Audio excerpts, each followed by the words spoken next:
Hi, this is Max, and today we are watching Creepshow Season 1, Episode 1. And I gotta say, this is a hell of a debut for a new anthology series. And I know Creepshow's been out for a while, but this first episode, I mean, it is amazing. The first story is an adaptation of Stephen King's Gray Matter. Now, I remember reading that short story way back in the day. My head had all these visuals. And I gotta say, for an adaptation for a TV show, it's not bad. It's not bad. I mean, it's not exactly how I envision it, but I gotta admit, I mean, it definitely did its job. I mean, it introduced you to the horror style of Creepshow.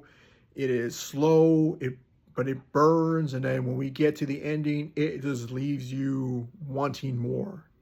I mean, it has a lot of heavy hitters in this show. This first episode, you have the legendary Adrienne Barbeau. And, of course, you also have two well-known actors, Giancarlo Esposito, and another actor who you may recognize from the Saw movies. And I tell you what, it is a lot of fun, and it's a good way to start.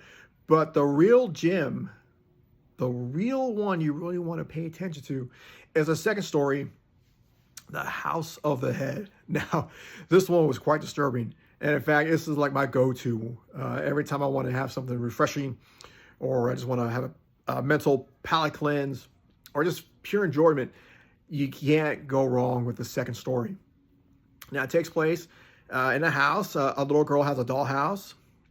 And all of a sudden, one day, a decapitated head just shows up. Yeah. And as you can imagine, she's trying to okay, where did this come from? And as time passes, she's living her life, and her dolls are reacting to the presence of the head. And it's so disturbing. And it's also so amazing that in a span of like 15 minutes, you actually empathize with these dolls. It is so, wow. And the sense of dread and horror that builds up, I mean, it is tremendous. It is extraordinary, phenomenal. And the young actress who plays the young lady there, she does an amazing job. I mean, and the best part is she doesn't just go out and scream or call for her parents.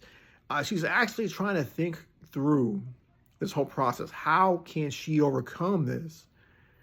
And I gotta say, you know what? For a story that involves a kid, it is refreshing to see that a kid actually does critical thinking and actually